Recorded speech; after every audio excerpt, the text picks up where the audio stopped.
मौसम विभाग के रिपोर्ट पर साप्ताहिक कृषि सलाह इस प्रकार है।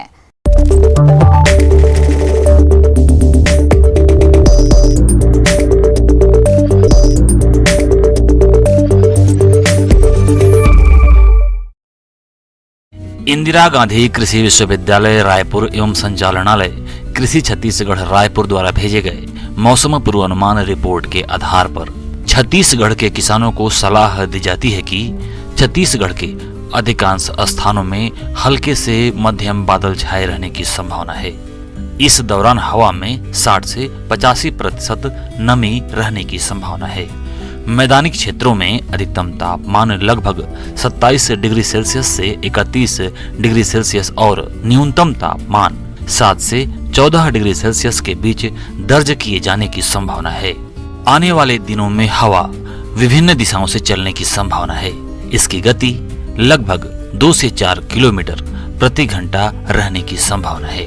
ऐसे में इन क्षेत्रों के किसान भाइयों को सलाह दी जाती है कि सूरजमुखी की उन्नत प्रजातियों जैसे modern TNAU, SUF7, BSH1, KBSH1, DRSH1, ज्वालामुखी, सूर्या इत्यादि की बुआई करें। सामान्य प्रजाति के बीजों की बुआई 10 किलोग्राम प्रति हेक्टेयर एवं संकर प्रजातियों की 5 से 6 किलोग्राम प्रति हेक्टेयर दर से बुआई करें।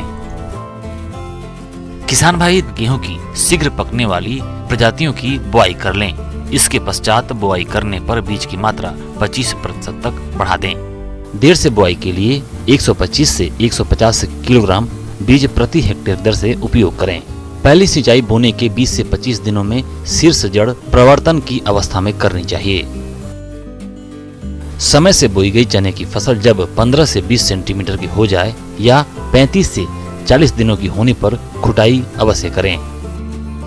अरहर की फसल में फली छेदक कीटों के नियंत्रण के लिए इंडोक्साकार्ब 14.5 SC की 353 से 400 मिलीलीटर मात्रा प्रति हेक्टेयर की दर से छिड़काव करें। सरसों की पहली सिंचाई बुआई के 25 से 30 दिनों के बाद 4 से 6 पत्ती अवस्था पर करनी चाहिए। टमाटर, बैंगन, मिर्च एवं गोभी वर्गीय सब्जियों की तैयार रोपणी को खेत में लगाएं। पिछले माह रोपण की गई सब्जियों में गुड़ाई कर नाइट्रोजन उर्वरक प्रदान करें।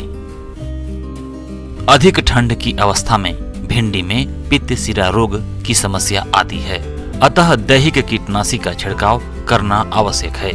प्याज की तैयार पौध का रोपण करना चाहिए। प्याज की शीर्ष की 1/3 पत्तियों को काटकर ही रोपण करना चाहिए। मटर की फसल में चूड़ी फफूंदी रोग की निगरानी करते रहें। इस रोग में पत्तियों, फलों और तनों पर सफेद चूर्ण दिखाई पड़ता है। इस रोग से बचाव के लिए फसल में सल्फेक्स दवा 3 ग्राम प्रति लीटर पानी के हिसाब से घोल बनाकर छिड़काव करें। पपीता की फसल में हर 15 दिन के अंतराल पर कॉपर ऑक्सीक्लोराइड का स्प्रे करें। कृषक बंधु केला की फसल में मिट्टी चढ़ाने का कार्य करें। दुधारू पशुओं को भरपूर पानी पिलाएं, अत्यधिक ठंडा पानी न पीने दें। पशुओं को 25 से 30 ग्राम मिनरल मिक्सचर प्रतिदिन चारे के साथ मिलाकर अवश्य खिलाएं।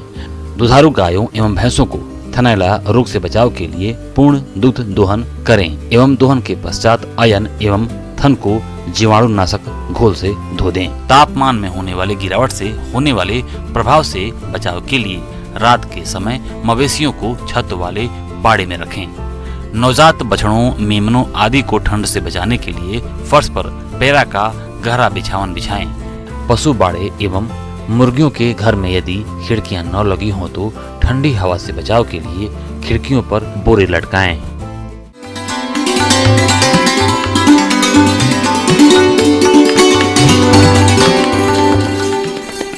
आइए जानते हैं अन्नदाता निःशुल्क फोन के माध्यम से पूछे गए समस्याओं का समाधान।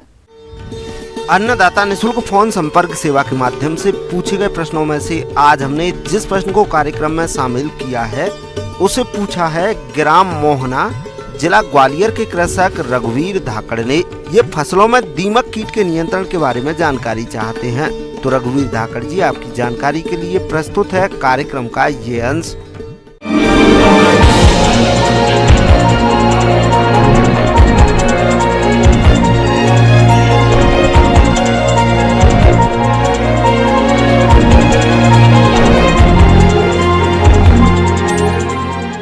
जब किसान खेती करता है तो उसके सामने कई प्रकार की समस्याएं आती हैं। उसमें जो समस्याएं हैं, चाहे वो मौसम की समस्या हो, चाहे वो सही भाव न मिलना हो, या अन्य कीट और रोग हैं उनके प्रकोप की समस्या हो।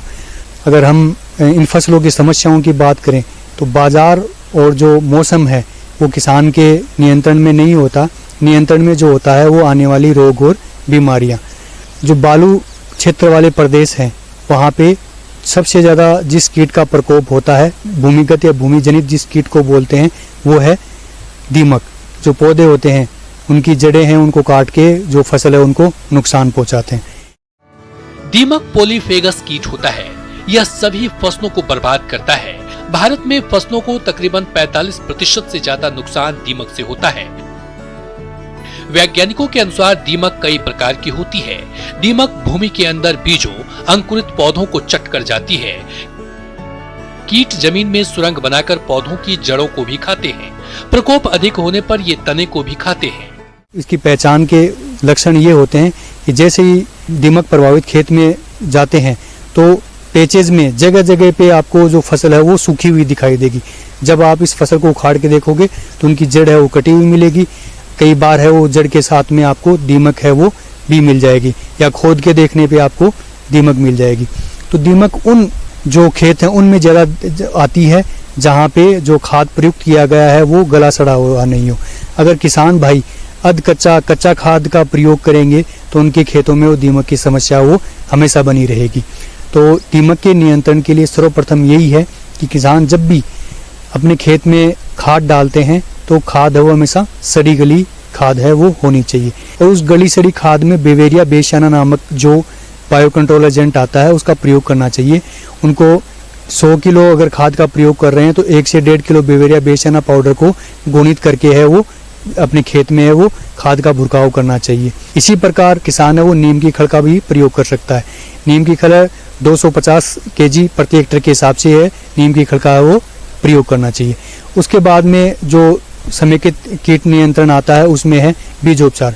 बीजोपचार किसान कोई भी फसल लगाते हैं जिनमें दीमक की समस्या ज़्यादा होती है उस समय उनको हमेशा एक इंसेक्टिसाइड से बीजोपचार करना चाहिए।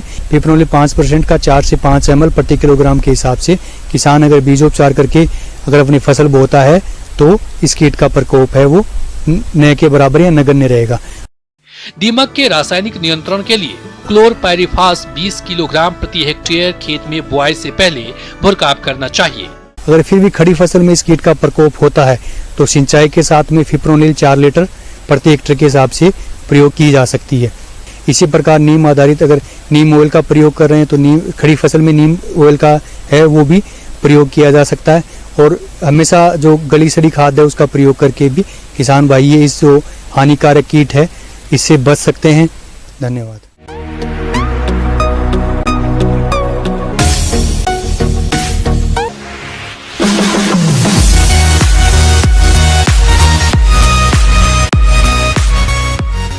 एक नजर डालते हैं राज्य के कुछ मंडियों के प्रमुख फसलों के बाजार भाव पर।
किसान भाइयों, कृषि संबंधित समस्या या सुझावों के लिए आप हमें इस पते पर संपर्क कर सकते हैं। प्रोड्यूसर अन्नदाता news 18 Madhya Pradesh Chhattisgarh, Ramoji film city Hyderabad 501512। साथ ही आप हमें ईमेल भी कर सकते हैं। हमारा ईमेल आईडी है p18annadatamp@news18.com। इसके अतिरिक्त आप हमें निःशुल्क हेल्पलाइन नंबर 18008892 163 पर सोमवार से शनिवार सुबह 10 से शाम 4